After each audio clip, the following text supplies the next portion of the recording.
Have you ever wondered how we jumped from tin cans on a string to smartphones that store our whole lives? In this video, we will take a journey through phone history.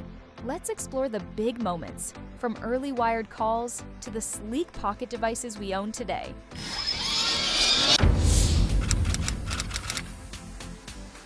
The earliest experiment.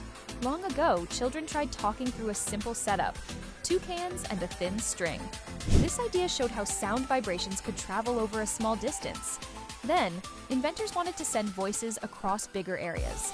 Research led to early devices that turned sound into electrical signals. By the late 19th century, experiments grew stronger. Wires, batteries, and transmitters became key parts. This early phase showed that voice transmission was possible. Bell's breakthrough and early exchanges. Alexander Graham Bell filed his telephone patent in 1876. That year, he sent a speech over a wire and changed communication. In 1877, the Bell Telephone Company started, linking homes in small areas.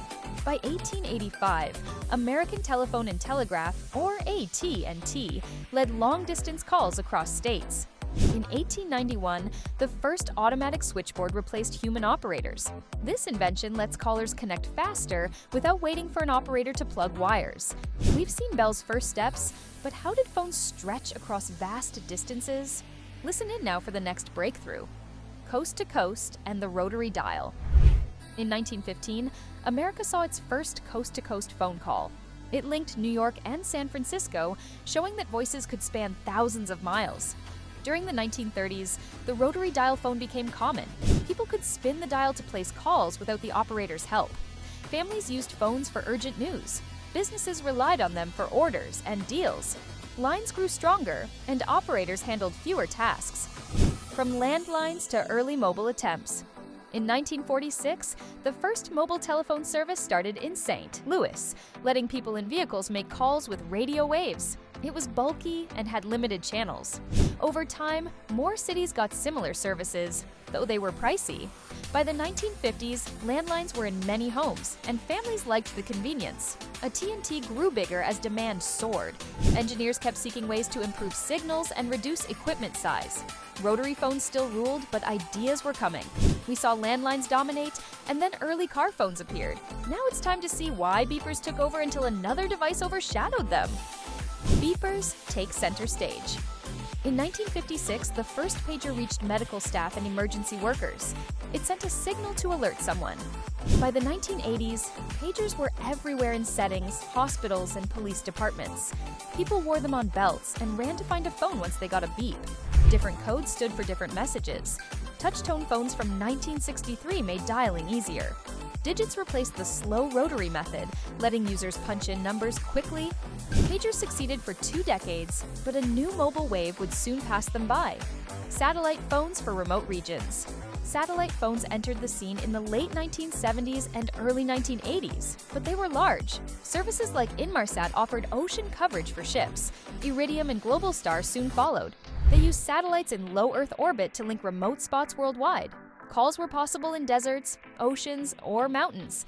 Equipment often weighed several pounds, and airtime fees ran high. Governments, journalists, and explorers relied on them. Over time, costs dropped and design improved. Satellite calls crossed oceans, yet high costs kept them niche. What about the new age? A new era that defined everything. The first cell phones, heavy and costly.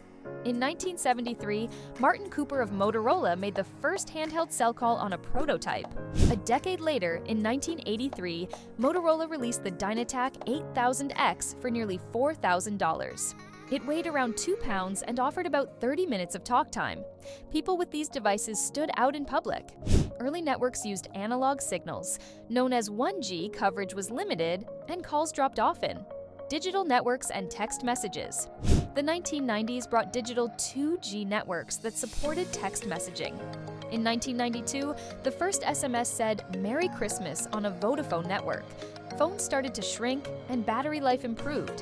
In 1996, Motorola launched the StarTAC, a flip phone that gained popularity. It was lighter and more than earlier phones. By 1999, BlackBerry introduced mobile email on a device that looked like a pager but worked with data. Business users adopted it, and on-the-go messages became a normal part of work. Phones were no longer just for voice calls. They handled text and data too. The smartphone arrives. By the early 2000s, 3G networks allowed mobile internet access. Phones could check emails, browse sites, and stream media. In 2004, Motorola's Razr V3 arrived with a metal body.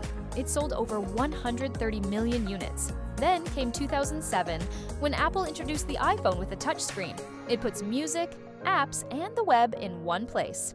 In 2008, Google launched Android for many phone makers. Smartphones have moved beyond calls and texts. They ran games, social media, and navigation apps.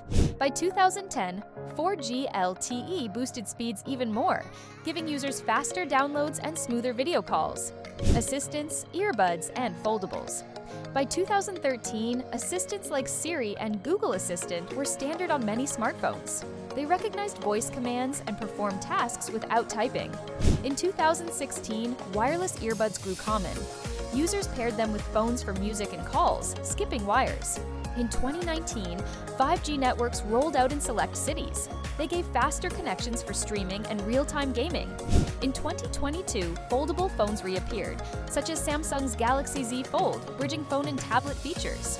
By 2024, AI-powered smartphones included on-device intelligence, live translation, and advanced cameras. Handheld devices grew more powerful than full computers for decades. We just saw AI, wireless earbuds, and foldable redefined phones. But there are many questions in our minds. What will be the wild possibilities shaping tomorrow's communication? A glimpse of the future next. Experts expect 6G to emerge around 2030, with faster speeds and near-instant links. Some labs work on holographic calls that show three-dimensional images of people. Brain-computer interfaces may replace handheld devices. Users could send thoughts as messages or move digital objects with their minds. Companies and research teams invest in new networks and hardware. Phones might become smaller or more wearable. They may even vanish into smart glasses or implants. The path ahead holds more surprises, keeping communication at the heart of human connection. Thanks for joining us on this trip from cans and string to advanced pocket devices. With 6G and new interfaces on the way, there's so much more ahead. If you enjoyed this, please hit like, tap subscribe, and tell us in the comments what you think phones will do next. See you next time.